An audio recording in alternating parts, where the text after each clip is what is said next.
Bueno, familia, esta semana vamos a estar estudiando lo que son los mandamientos, algunos mandamientos en esta porción. Ya sabe que siempre puede ir a lo que es el grupo de los del Camino en Facebook y también puede ingresar al grupo de metodología de mi maestro Rico Cortés. En esta semana vamos a estar concentrándonos en dos mandamientos y esos dos mandamientos tienen que ver con lo que es algo, una impureza ritual. Tiene que ver con una persona que tiene, que está derramando algún fluido o tiene algún tipo de flujo. Entonces, el mandamiento 178 nos dice, se encuentra en el libro de Levítico capítulo 15 versículo 2 dice, cuando cualquier hombre tiene una secreción de su carne, él es inmundo. Entonces, vamos a leer el versículo 15 versículo 2 que dice, habla a los hijos de Israel y decirle, cuando cualquier hombre tenga flujo de su cuerpo, su flujo será inmundo. La palabra que va a utilizar para inmundo va a ser la palabra tamé. O sea, tiene que ver con lo que es una persona en su estatus de impureza. Entonces, cuando nosotros estamos estudiando especialmente el libro de Levítico, debemos considerar lo que es la impureza ritual, lo que es los distintos niveles de impureza ritual. Por ejemplo, en esta porción vamos a ver, basado en estos mandamientos, que una persona que se sentaba sobre la cama de una persona que tenía una descarga, tenía un tipo de impureza, pero esa impureza no era el mismo grado que tenía la persona que tenía la descarga en sí. Entonces, tenemos que considerar los distintos niveles de impureza.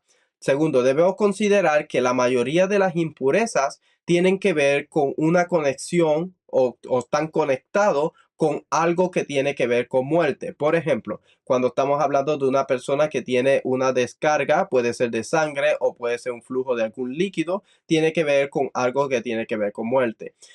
Una mujer en su estado de menstruación o en su estado de nidad o en su estado de cuando tiene un hijo o una hija, tiene que ver con el derrame de sangre, que tiene que ver con muerte. Un leproso tiene que ver con lo que es muerte. O sea que la mayoría de las impurezas rituales tienen que ver con algo que tiene que ver con muerte. Ahora bien, cuando nosotros estudiamos, utilizamos la metodología de estudio y vemos lo que representa el templo, nos damos cuenta que alrededor de lo que usted ve aquí que dice templo, tiene que ver con lo que es la vida, la santidad, el orden, Edén. O sea que el templo es el modelo de lo que o es lo que representa lo que Dios quiso hacer, lo que Dios hizo desde un principio con Adán, en ese lugar que se encontraba en el Edén, donde la muerte no tenía ningún lugar. Cuando Adán obtuvo la impureza o obtuvo la muerte, ya no podía estar más dentro de lo que es el espacio sagrado. Por eso es expulsado de lo que es el espacio sagrado. Entonces, cuando estamos viendo una persona que tiene un tipo de impureza en la Biblia, obviamente tiene que ver algo con la muerte y por eso la persona no puede estar cerca de lo que es el espacio sagrado. Ahora, algo bien interesante que vamos a ver en el próximo mandamiento, si seguimos leyendo el próximo mandamiento, ahorita voy a leer un poquito más, pero leyendo el próximo mandamiento nos dice que esa persona, dice que cuando esa persona termine se haya purificado de su flujo, ahora el octavo día tomará para sí dos tórtolas o dos pichones. Mandamiento 179. Vamos a leer un poco acá en el libro de Levíticos, versículo 15, 14 y 15 especialmente. Dice, y al octavo día, vamos a ir un poquito más arriba, dice, versículo 13, cuando el hombre con el flujo quede limpio de su flujo, contará para sí 7 días para su purificación. La palabra acá va a ser tajor o tajará, tajor. Tiene que ver con la impureza, la pureza. Entonces lavará su ropa, bañará su cuerpo en agua corriente y quedará limpio. Y al octavo día tomará para sí dos tórtolas o dos pichones y vendrá delante del Señor a la entrada de la tienda de reunión y los dará al sacerdote. Versículo 15, bien interesante porque nos va a dar la clave de por qué la persona trae estas dos tórtolas o dos pichones. Dice, y el sacerdote los ofrecerá uno como ofrenda por el pecado, pero la pregunta vendría siendo, ¿qué pecado cometió esa persona?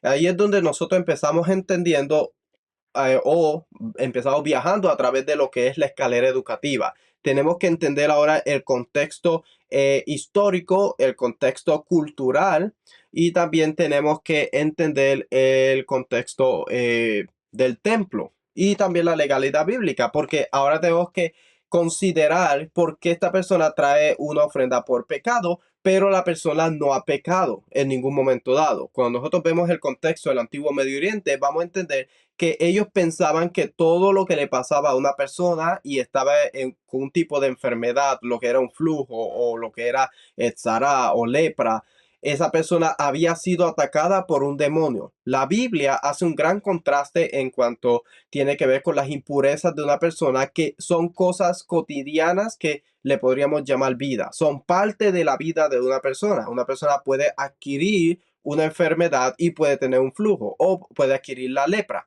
Eso no significa que la persona cometió una transgresión a la Torá, a la ley. No significa que la persona violó un mandamiento, pero esa persona no puede tener acceso a lo que es el espacio sagrado, porque recuerde que el espacio sagrado tiene que ver con lo que es la vida. No puede tener contacto con algo que tenga que ver con la muerte, pero no significa que porque la persona no pueda acercarse al espacio sagrado, esa persona rompió un mandamiento o está actuando en transgresión a Dios. Simplemente tiene una condición que no le permite acercarse al espacio sagrado, al templo. Por eso es que la persona tiene que traer una ofrenda por pecado, que le llama por pecado, para que entonces ahora la persona, al ser sanada, al ser purificada de ese flujo que tenía, ahora pueda restablecer lo que es la relación con Dios. Por eso dice, y el sacerdote la ofrecerá, o sea, el sacerdote será el mediador para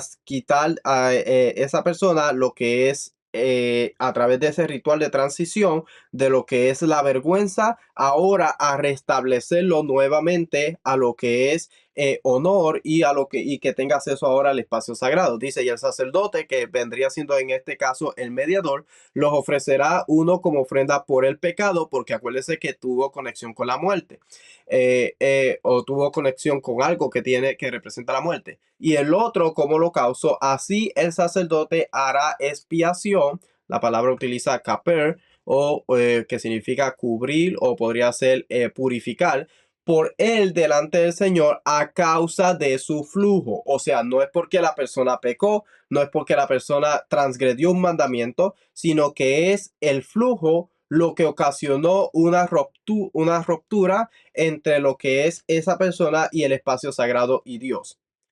Entonces la persona trae una ofrenda por pecado, que realmente es para purificación y para restablecer su relación nuevamente con Dios y poder entrar a lo que es el espacio sagrado. Espero que esto sea de bendición, y para más información siempre puedes ir a lo que es tesorosdeltemplo.com, donde puedes buscar más información sobre estos temas y otros temas relacionados. Y también puedes ir a lo que es el grupo de metodología y del grupo de los del camino. Shalom.